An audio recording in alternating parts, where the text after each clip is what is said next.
ऐसे तो दुनिया में बहुत सारे जीव होते हैं, बहुत अलग अलग तरीके के जीव होते हैं, लेकिन एक तरीके का जो जीव है वो कमोबेश दुनिया के हर एक कोने में पाया जाता है। उसे लिब्राहा कहते हैं। लिब्राहा जो जीव है वो दरअसल हर देश के पॉलिटिकल सिस्टम में जरूर मिलता है।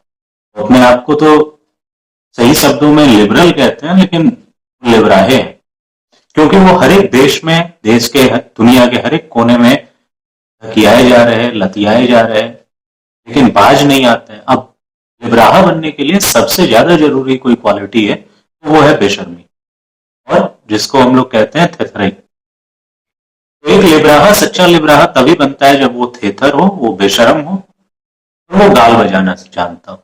अब आप यूरोप चले जाएं, आज के डेट में यूएस चले जाएं, भारत में भी 2014 के बाद से लिब्राहे ऐसे ही थपड़ियाए जा रहे हैं, लतियाए जा रहे हैं और धकियाए जा रहे हैं। लिब्राहों का दर्द यूं तो बहुत पहले से चल रहा है, लेकिन 2022 में जब एलॉन मस्क ने ट्विटर को अक्वायर कर लिया और उसको फिर एक्स नाम दिया, तब से लिब्राहों का एक जो अड्डा था जहां पर वो आकर अपनी गाल बजाया करते थे और एक तरह से जिसको उन्होंने ऑक्यूपाई कर रखा था आज के प्रेजेंट सिनारियो में, उसके ऊपर उनको बहुत कस के धक्का लगा, बहुत जोर का धक्का लगा। क्योंकि क्या है, लिब्राहों ने ये सिस्टम बना रखा है कि जितने मीन्स ऑफ कम्युनिकेशन है या जितने मास मीडिया के एस्पेक्ट्स हैं उनके ऊपर कब्जा कर लो और उस पर बैठकर प्रोपेगेंडा अपना लगातार छोड़ते रहो। अब ट्विटर एक ऐसा ही प्लेटफॉर्म था जिसको एलॉन मस्क ने लिया, और एलॉन मस्क ने लेने के बाद उसको फ्री स्पीच के लिए उसके ऊपर जो काम किया, इसकी वजह से लिब्राहों को दर्द हो गया। लिब्राहे पहले जो है मैनिपुलेट करते थे, अपनी बात तो रखते थे लेकिन दूसरों की बातों को वो उस पर सेंसर करवाते थे। अब वो सेंसरशिप खत्म हो गई, एलॉन मस्क ने ट्विटर को ज्यादा फ्री बनाया, ज्यादा फ्री स्पीच के लिए बनाया, तो लिब्राहों का दर्द हुआ। भारत में माननीय प्रधानमंत्री नरेंद्र मोदी के सेकंड टर्म में लिब्राहों का दर्द चरम पे पहुंच गया, लेकिन जब माननीय प्रधानमंत्री तीसरी दफा भी प्रधानमंत्री बने और उनकी सीटें कुछ कम हुई तो लिब्राहों को ऐसा लगा कि हमें शायद बरनौल मिल गया है। लेकिन पिछले 7-8 महीने में आपने देख लिया कि लिब्राहों के उस दर्द में भी कोई राहत नहीं मिली है। इनफैक्ट कांग्रेस के नेता आदरणीय पी चिदम्बरम ने तो कहा भी कि मोदी चाहे 300 पे थे या 240 पे थे, कोई फर्क उनमें नहीं पड़ा। तो लिब्राहों के दर्द का इलाज नहीं है, और अब तो इंटरनेशनल दर्द उनको आ रहा है। वो जिस देश में जा रहे हैं, जहां पर चुनाव हो रहा है, हर जगह वो कोशिश कर रहे हैं और हर जगह धकियाए जा रहा है, लतियाए जा रहे हैं वहां की जनता द्वारा। यूएस में जब राष्ट्रपति चुनाव हुआ और राष्ट्रपति ट्रंप दोबारा मेजॉरिटी के साथ पॉपुलर वोट और इलेक्टोरल वोट दोनों में जीत कर आए, तो लिब्राहों का दर्द अपने चरम पर पहुंच गया। और लिब्राहे समझ नहीं पा रहे हैं कि उनके लिए दर्द इंडिया में ज्यादा है, यूएस में ज्यादा है, या पूरे इंटरनेशनली उनको दर्द झेलना पड़ रहा है। यूएस में प्रेसिडेंट ट्रंप ने जब से अपना कार्यभार संभाला तब से उन्होंने एक डिपार्टमेंट बनाया, department of government efficiency, dose. अब इसका काम यह है कि गवर्नमेंट की जो स्पेंडिंग्स है उसको किस तरह कम किया जाए, और इस डिपार्टमेंट को हेड वही एलॉन मस्क कर रहे हैं जिनके ट्विटर के एक्वायर करने पर लिब्राहों के दर्द की कोई सीमा नहीं रह गई थी। उन्होंने अभी हाल ही में एक तरह से एक लिब्राहों के लिए बहुत बड़ा सा बम फोड़ा है। United states agency for international development, US add के नाम से जाना जाता है, जिसका बजट यूएस के स्टेट डिपार्टमेंट या यूएस के सीआईए और उन दोनों के बजट को मिला भी दिया जाए तो उससे ज्यादा होता है। इसका बेसिकली काम क्या रहता है, दूसरे देशों में अलग अलग तरह के एक्टिविटीज के लिए फंड देना। बेसिकली इस फंड का इस्तेमाल उस देश को मैनिपुलेट करने के लिए, यूएस के इंटरेस्ट में मैनिपुलेट करने के लिए, या फिर यूएस एड और इसके जो डोनर्स हैं, यूएस एड और इससे जो जुड़े लोग हैं जिनको जनरली यूएस का एस्टेब्लिशमेंट या डीप स्टेट कहा जाता है, उनके अकॉर्डिंग चीजों को मैनिपुलेट करने के लिए है। अब चूंकि जानते हैं सब लोग कि डोनाल्ड ट्रंप खुद एक बड़े बिजनेसमैन है और वो डीप स्टेट के पार्ट नहीं है, इसलिए उन्होंने यूएस एड को एक सिग्नेचर में बंद कर दिया। और यूएस एड की जो फंडिंग हुई थी अलग अलग कंट्रीज में और जिस एब्सर्ड रीजन्स के साथ फंडिंग हुई थी उसको भी डिस्क्लोज कर दिया। इस डिस्क्लोज में बहुत सारे देशों की उन्होंने बात की और बहुत सारे कारण जिसके लिए यूएस एड ने फंडिंग की थी अलग अलग कंट्रीज में उसकी बात की, लेकिन उसमें एक उन्होंने बताया कि इंडिया में भी यूएस एड $21 मिलियन यानी तकरीबन 2 करोड़ 10 लाख वोटर टर्नआउट के लिए यूएस एड दे रहा था, देने वाला था। इनफैक्ट यही बात हुई थी डोज के जो एक्स पे उनका पोस्ट आया था उसमें भी, और राष्ट्रपति ट्रंप ने भी यही बात की। लेकिन उन्होंने कहा कि अब हमने सब बंद कर दिया, और इस बात को उन्होंने 3 बार दोहराया कि इंडिया में वोटर टर्नआउट बढ़ाने के लिए $21 मिलियन, ये क्या है $21 मिलियन, हमारे देश में खुद ही परेशानियां ज्यादा है, हमारे देश के टर्नआउट का क्या। और ये उन्होंने 3 बार दोहराया। उन्होंने साथ में ये भी कहा कि हमें इसको इंडिया को बताना चाहिए, यानी कि हो सकता है आने वाले भविष्य में इसके बारे में वो किसको गया, कब गया पैसा, वो सारी चीजें बताएं, लोगों को इससे बेनिफिट हुआ उनका नाम भी बताएं, या शायद उसके ऊपर कुछ बार्गेन करें, शायद कुछ लेने के लिए उसके बदले में वो इंफॉर्मेशन दें। लेकिन जो भी हो वो ये इंफॉर्मेशन शायद दे सकते हैं। और डोनाल्ड ट्रंप जो सेकेंड टर्म में आए हैं, उनको फर्स्ट टर्म से अपने जो समझ में आया वो यही आया कि जब तक इस डीप स्टेट को, इस मकर जाल को नहीं तोड़ा जाएगा, तब तक वो भले प्रेसिडेंट बन जाए लेकिन उनको वहां की पब्लिक में एक्सेप्टेंस नहीं दिया जाएगा, उनके खिलाफ रोज तरह तरह की बातें की जाएंगी। वो इतने बड़े बिजनेस टाइकून है, इन्होंने इतना बड़ा अपना ट्रंप का एम्पायर खड़ा कर लिया, लेकिन उनको थोड़ा सा क्रेजी बताया जाता है। उनके बारे में ये बना दिया गया कि वो कब क्या कहेंगे, क्या करेंगे, कोई नहीं जानता। कोई भी व्यक्ति जो इतना सेटल्ड ना हो, वो इतना बड़ा बिजनेसमैन, इतना बड़ा टाइकून नहीं हो सकता।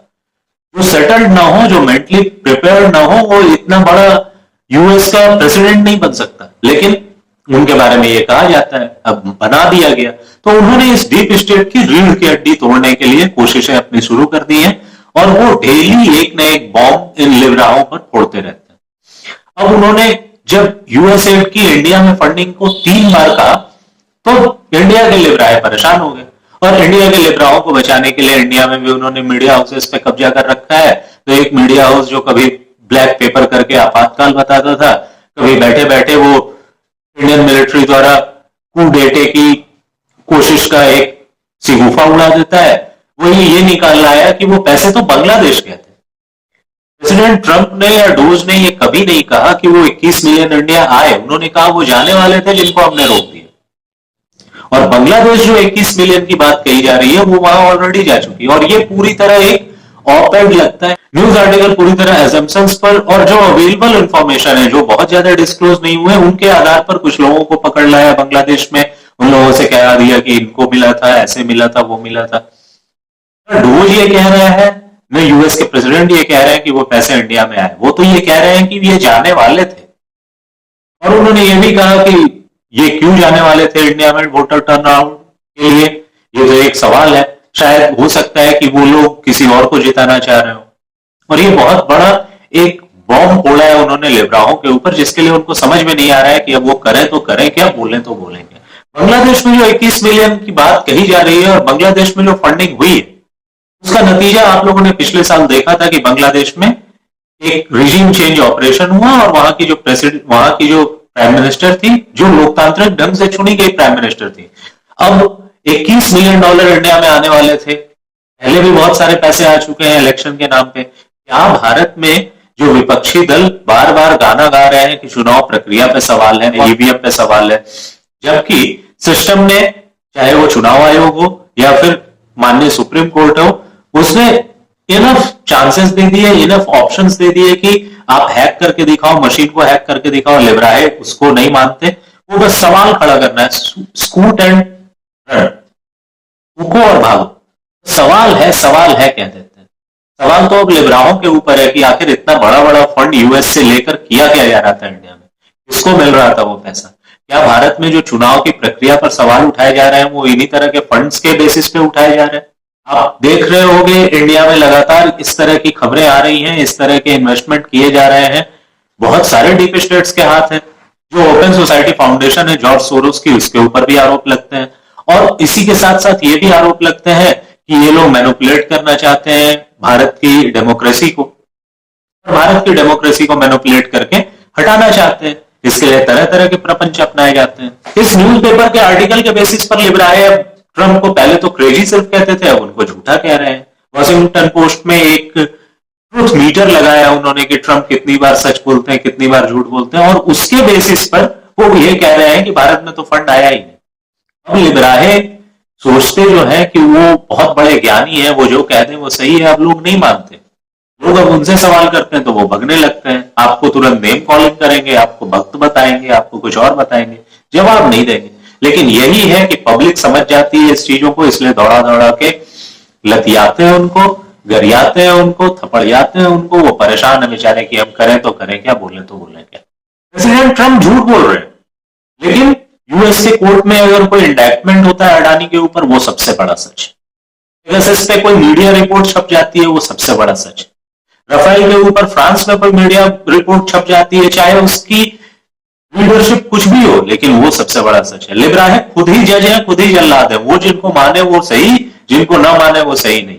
कैंसिल कल्चर, इसीलिए अब लिब्राओं को ही लोगों ने कैंसिल कर दिया है। लेकिन समस्या ये है कि वो बजते रहते हैं, बजते रहते हैं, बजते रहते हैं, तो उनको समझाना बहुत जरूरी होता है, बीच बीच में जवाब देना जरूरी होता है, ताकि वो फिर साइड पकड़े और कुछ दिन साइड रहे। अब प्रेसिडेंट ट्रंप के इस खुलासे के बाद सबसे बड़ा सवाल यही है कि भारत में जो चुनाव प्रक्रिया के ऊपर लगातार सवाल के नाम पर अटैक किया जा रहा था, इसकी विश्वसनीयता को संदिग्ध करने की कोशिश की जा रही थी, सरकार के सवाल के नाम पर चुनाव को और लोकतांत्रिक ढंग से चुनी गई सरकार को गलत कहा जा रहा था, और एक तरह से यहां पर एनार्की क्रिएट करने की कोशिश की जा रही थी।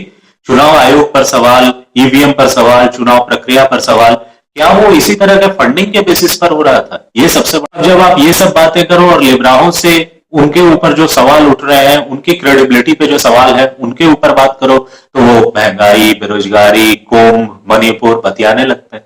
भाई जो सवाल है उसके जवाब दो, भागो भागो मत इधर उधर। अगर उसके जवाब दे सकते हो कि आपने क्या विदेशों से चंदा लेकर, विदेशों से पैसे खाकर देश की सरकार को, देश की चुनी हुई सरकार को, देश के नागरिकों द्वारा अपने मताधिकार के उपयोग करने को आप गलत और झूठा कहना चाह रहे हो, उसके खिलाफ प्रोपेगेंडा फैला रहे हो, क्या ऐसा है? उसके ऊपर वो जवाब नहीं देंगे। सवाल उनसे यही पूछा जाना चाहिए और यही जवाब उनको देना पड़ेगा। वो इधर उधर की अपने आप को राजनीतिक विश्लेषक और ज्ञानी बताने की कोशिश न करें, वो इन तरह के सवालों का जवाब दें। यूएसएड की जहां तक बात है, यूएसएड ने दुनिया के बहुत सारे देशों में अलग अलग रीजन से फंडिंग की है। अब तो उनका निकल के आ रहा है, नेपाल में उन्होंने बायोडाइवर्सिटी के लिए फंडिंग की। वो पैसे गए कहां, किसको गए, कहां इस्तेमाल हुआ, कुछ पता नहीं। इसी तरह यूएसएड बहुत सारी चीजों के लिए फंड करता है, और यूएसएड का बहुत सारा फंड जरूरत भी है। यूएसएड का बहुत सारा फंड काम की चीजों में भी लगता है, बहुत सारा डेवलपमेंट का भी काम करते हैं, लेकिन उनका बजट इतना बड़ा है कि वो इस तरह से 21 मिलियन, 20 मिलियन, 50 मिलियन अगर कहीं दे दे, तो उस पैसे से ही तो रिजीम चेंज जैसे ऑपरेशन बांग्लादेश जैसे हो जाते हैं। यूएसएड पर सवाल तो है और उसको जवाब तो देना होगा। यूएसएड किन लोगों को फंड कर रही है? यूएसएड ऑक्सफैम इंडिया को फंड कर रही है, केयर इंडिया को फंड कर रही है। इंडियन गवर्नमेंट ने केयर इंडिया हो, ग्रीन पीस हो, एमनेस्टी इंटरनेशनल हो, ऑक्सफैम हो, और इस तरह के तमाम एनजीओ और तमाम तरह की इस तरह के जो बॉडीज हैं, इनके ऊपर तो पहले से सवाल उठा रखा है। आप इस तरह के एनजीओ के इंडिया में काम देख लो। यूएसएड किसको, क्रिश्चियन मिशनरीज को और क्रिश्चियन ऑर्गेनाइजेशंस को फंड कर रही है इंडिया में? क्या काम है भाई उनका, इसलिए आप फंड कर रहे हो? वो डिस्क्लोज नहीं।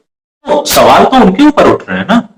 ध्यान देने की बात है कि यूएसएड गवर्नमेंट्स के साथ भी काम करती है, लेकिन यूपीए गवर्नमेंट के बाद यूएसएड का कंट्रीब्यूशन जो गवर्नमेंट को हुआ इंडिया में वो बहुत कम रहा, लेकिन उसी टाइम पीरियड में एनजीओ के लिए उनकी फंडिंग बढ़ गई। पहले 2100 करोड़ थी, वो 2014 से लेकर 24 के बीच में 2500 करोड़ हो गई।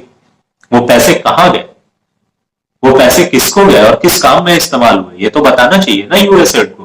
वरना ये सवाल तो हमेशा उठेगा कि वो डिस्टेबलाइज करना चाहते हैं, वो कुछ रिजीम चेंज जैसा करना चाहते हैं, देश में किसी तरह का कोई भयानक तरह का षड्यंत्र कर रहे हैं। सवाल तो उन पे उठेगा।